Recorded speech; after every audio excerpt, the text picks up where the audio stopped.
శ్రీరామనవమి ఎంతో పవిత్రమైన రోజు. శ్రీరాముడు పుట్టిన అత్యంత శక్తివంతమైన రోజు. ఈ రోజు స్నానం చేసే నీటిలో ఈ ఒక్కటి వేసుకుని స్నానం చేస్తే చాలు, జన్మజన్మల పాపాలు దోషాలు ఆ నీటి ద్వారా తొలగిపోతాయి. శరీరానికి నూతన ఉత్తేజం వస్తుంది. అత్యంత దివ్య శక్తి శరీరానికి వస్తుంది. మానసిక ధైర్యం వస్తుంది. అనుకున్నది తప్పకుండా నెరవేరుతుంది. మరి ఎంతో శక్తివంతమైన ఈరోజు స్నానం చేసే నీటిలో ఏది వేసుకుని స్నానం చేస్తే జన్మజన్మల దరిద్రం పోయి సంవత్సరమంతా ధనాదాయం కలుగుతుందో ఇప్పుడు ఈ వీడియోలో తెలుసుకుందాం. హిందువులకు శ్రీరామనవమి ఒక ముఖ్యమైన పెద్ద పండుగ. శ్రీరాముడు వసంత ఋతువులో చైత్రశుద్ధ నవమి పునర్వసు నక్షత్రం కర్కాటక లగ్నంలో సరిగ్గా అభిజిత్ ముహూర్తంలో అంటే మధ్యాహ్నం 12 గంటల సమయంలో త్రేతాయుగంలో జన్మించాడు. ఆ మహనీయుని జన్మదినమున ప్రజలు పండుగగా జరుపుకుంటారు. మరియు శ్రీ సీతారాముల కళ్యాణం కూడా ఈ రోజునే జరిగింది.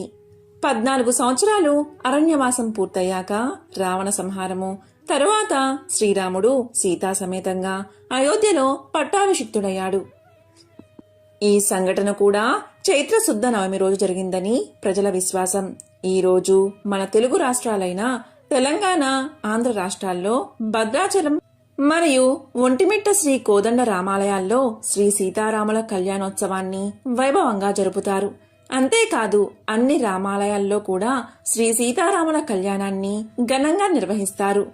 శ్రీరాముడు ధర్మ సంస్థాపన కోసం అవతరించిన శ్రీ మహావిష్ణువు 7వ అవతారం.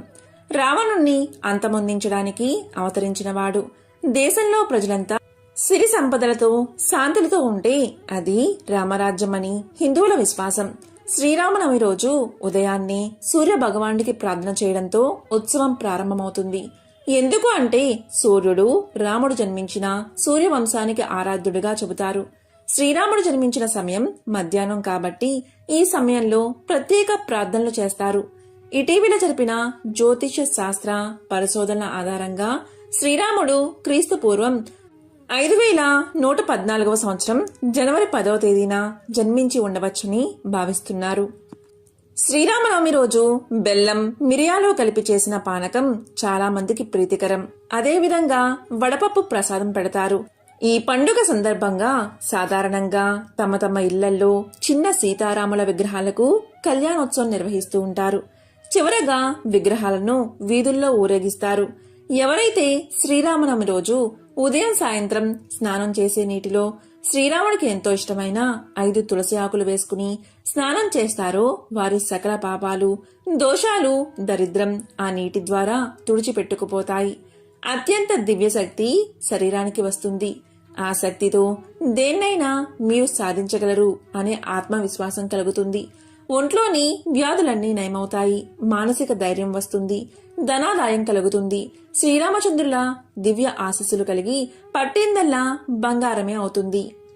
ఒకసారి పార్వతీదేవి పరమశివునితో ఇలా అంటుంది, నాదా విష్ణు సహస్రనామ స్తోత్రానికి కాస్త సూక్ష్మమైన మార్గం చెప్పండి అని కోరుతుంది. దానికి పరమశివుడు, ఓ దేవి, విష్ణు సహస్రనామం ప్రతిరోజు జపించకపోయినా కనీసం ఈ మంత్రాన్ని ప్రతిరోజు కూడా 3 సార్లు మనసులో అనుకుంటే చాలు. ఆ విష్ణు సహస్రనామ పారాయణ ఫలితమే కాదు, ప్రతిరోజు శివ పంచాక్షరి మంత్రాన్ని 1000 సార్లు జపిస్తే ఏ ఫలితం వస్తుందో అంతటి ఫలితం భక్తులకు కలుగుతుంది. ఆ పరమశివుడు పార్వతీదేవికి చెప్పిన ఆ రహస్య మంత్రమే తారక మంత్రం. ఆ మంత్రం ఏంటి అంటే, శ్రీరామ రామ రామేతి రమే రామే మనోరమే సహస్రనామ తత్తుల్యం రామనామ వరాననే. ఎవరైతే ప్రతిరోజు 3 సార్లు ఈ మంత్రాన్ని మనసులో అనుకుంటారో వారు కోరిన కోరికలు తీరడమే కాదు, ఆ లక్ష్మీదేవి అనుగ్రహం కూడా తప్పకుండా కలుగుతుంది. ఏ భక్తులు కాశీలో జీవిస్తూ ఆ పుణ్యక్షేత్రమందు మరణిస్తారో వారి మరణ సమయాన ఆ భక్తవ శంకరుడు ఈ తారక మంత్రాన్ని వారి కుడి చెవిలో చెప్పి వారికి సద్గతులు కలిగిస్తారన్నది ప్రగాఢ విశ్వాసం. అంతేకాదు ఈ తారక మంత్రాన్ని ఎవరైతే 3 సార్లు చదువుతారో వారి పాపాలు కూడా ఆ రామనామ అగ్నిజ్వాల్లో పడి దహించుకుపోతాయట.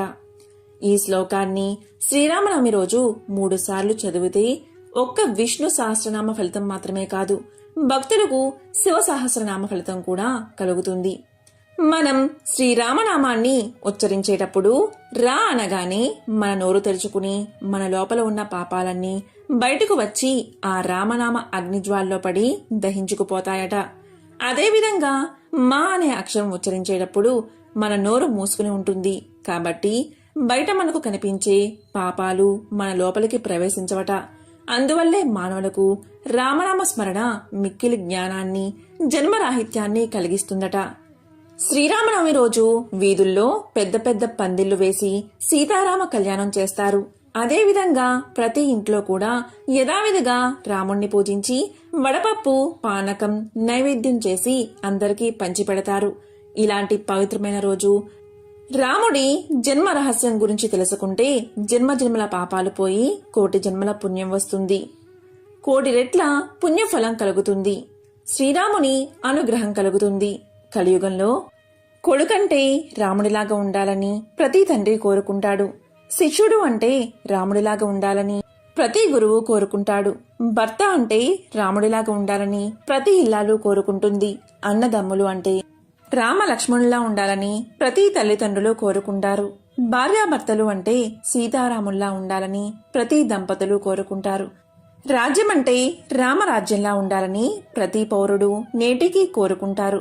అయోధ్యకు రాజైన దశరథుడికి 3 భార్యలు, కౌసల్య, సుమిత్ర, కైకేయి. ఆయనకు ఉన్న బాధ అంతా సంతానం గురించి. సంతానం లేకపోతే రాజ్యానికి వారసులు ఉండరని వశిష్ఠ మహాముని దశరథ మహారాజుతో పుత్రకామేష్టి యాగం చేయమని సలహా ఇస్తాడు. అదేవిధంగా ఋష్యశృంగ మహామునికి యజ్ఞాన్ని నిర్వహించే బాధ్యతను చెప్పమన్నాడు. దశరథుడు ఆయన ఆశ్రమానికి వెళ్లి ఋష్యశృంగ మహాముని తన వెంట అయోధ్యకు తీసుకుని వస్తాడు. యజ్ఞం పూర్తవుతుంది. యజ్ఞానికి తృప్తి చెందిన అగ్నిదేవుడు పాయసంతో నిండిన ఒక పాత్రను దశరథుడికి ఇచ్చి తన భార్యలకు ఇవ్వమని చెప్తాడు.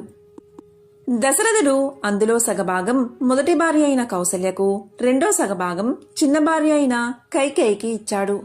వారిద్దరూ వారి వారి వాటాల్లో సగం మిగిల్చి రెండో భార్య అయిన సుమిత్రకు ఇచ్చారు. కొద్ది కాలానికే వారు 3 కూడా గర్భం ధరించారు. చైత్రమాసం నవమి రోజు మధ్యాహ్నం కౌసల్య రాముడికి జన్మనిచ్చింది.